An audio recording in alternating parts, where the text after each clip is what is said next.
Social media posts are now circulating showing one of those new Tesla robotaxis driving on South Congress. We've been talking about those for a while now, and just last night, Elon Musk replied to a user on X saying the first public rides in those autonomous vehicles are tentatively set for June 22nd. Still, some questions and concerns remain after the National Highway Traffic Safety Administration asked Tesla to explain how it plans to operate safely.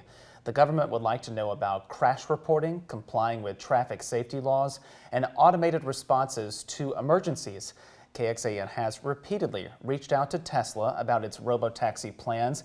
We asked to see if the company responded to the NHTSA questions.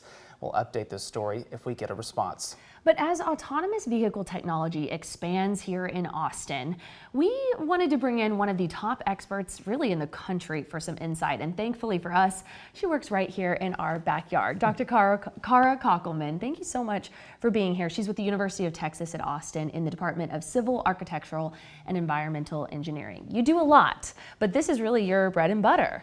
Yeah, for the last 14 years or so, my students have mostly focused on this topic. So talk about what it is like to have all these years of research behind you and now seeing it play out in real time in your city. What must that be like for you? Well, you know, I grew up in the Bay Area, so I had my first Waymo ride over a decade ago, I think, and it was on a highway, it was on a freeway, in fact, and it was very natural. In fact, it's very boring. There's nothing really interesting going on, so you just focus on the conversations with those inside the vehicle after a few minutes. And of course, I've been in the Waymos here in Austin, and they do very well. So there's really nothing interesting once you're inside, and I pass them all the time as a pedestrian, as a motorist, and really they function most like any other vehicle, except they do drive the speed limit, which you will notice.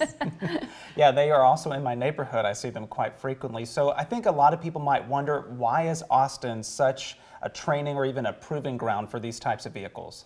Right, so they started in California, but we are Silicon Prairie, so, you know, Silicon Valley, Silicon Prairie, and we got that name, you know, decades ago. So we really are a wonderful place, thanks to the university. We're a big university, we have amazing engineering and science and other disciplines, so they can hire from a very talented pool here. But we also have the state of Texas, which is very, you know, open for business, and so, you know, incentivizing moves and headquarters, and of course we already have a lot of technology firms, and I think that all comes back to UT being here.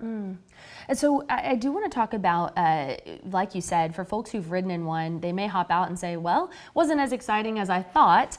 We do know, though, in recent weeks, we've reported on some autonomous vehicle shenanigans. I think actually right outside our station, we did have a Waymo who, a few that got stopped in the middle of the road. You see videos of some shenanigans. So for folks who may see those videos and think, ooh, that gives me a bit of pause, what do you have to say about the safety of this type of technology? How safe are these vehicles, and how does those safety features work? Right, well, so Waymo has LiDAR, which is laser radar, basically. It has radar, which a lot of us, you know, have on our vehicles, and then it has cameras. And so it's fusing a lot more information than you and I could even begin to parse out, and they have so much information now, 57 million miles of rider only, no driver or backup driver, and their crash rate is about 80% less than the background human crash rate on those same roads in San Francisco, LA, and Phoenix. And you know, we're relatively new to the Waymo game, so we don't have as many miles, but we'll be in that data set soon, and my guess it'll be 80% or better, and that's a reduction versus background human driving. A quick follow-up here. We mentioned off the top of this the back and forth we've been reporting on with Tesla safety data.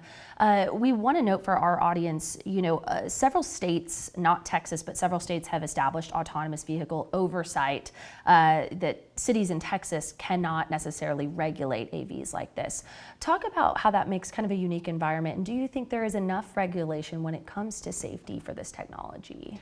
Well, that's very true of California too. The state calls the shots. You know, San Francisco would like to have more information. In fact, they keep asking the Public Utility Commission for the data because, but the data from the transportation network companies, which are the ride-hailing fleets like Uber and Lyft, and of course Uber is the platform that you're calling your Waymo rides on, but they, the cities would love more access to the data, and they don't have it. So it's not just Austin that's feeling this kind of strain. And from what I've seen in talking to the City of Austin staff is that Waymo's very, very cooperative. And so they geofence quickly around any emergencies, and the vehicles stay out of those zones for like a half an hour. Hopefully the robotaxis with Tesla will do the same.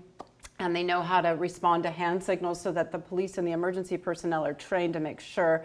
They all know how to talk to an operator through the vehicle, through that front window, that side window where a driver would normally sit. So there are these protocols in place, and I hope they're there too with the new Tesla fleet. We only have a few more moments left, but I'm hoping you can just maybe speak to what you foresee this industry moving toward now. I mean, after all these have been unfolded and programmed here in Austin, what do you think comes next?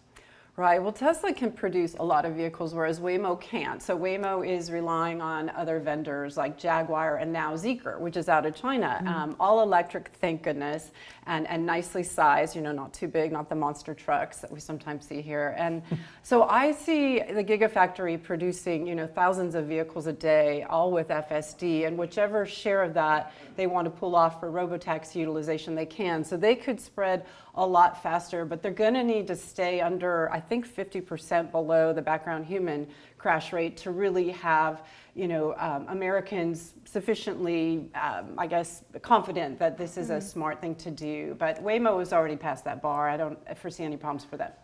Real quickly here, define that background human that you just mentioned. What does that mean for people who this is all new to them? Right. So we do crash a lot. In fact, our crash costs every year are about $3,000 for every human in this country. And we crash about twice as much as our peers do, even in Canada, right across the border. So you go to Europe, way lower crash rates, but they don't mess around. So they have much stiffer driving licensing requirements, and they have smaller vehicles that don't block lines of sight, things like that. They also now have intelligent speed assist on all vehicles, so all new vehicles sold. I wish we had that. So it's easy to get crash rates down in this country because we crash a lot, but that's only one death every 100 million vehicle miles traveled, and about 100 injuries for every 100 million vehicles traveled. So it doesn't sound like a lot, but over the course of a year, it is the most dangerous thing that most people do. So much good insight. Dr. Kockelman, you are a wealth of knowledge. We are so glad you're just down the street to help us understand this technology. Thank you so much for joining us. My pleasure. And I'm sure we'll be checking back in with you as those developments continue to roll out, but we will be right back after the break.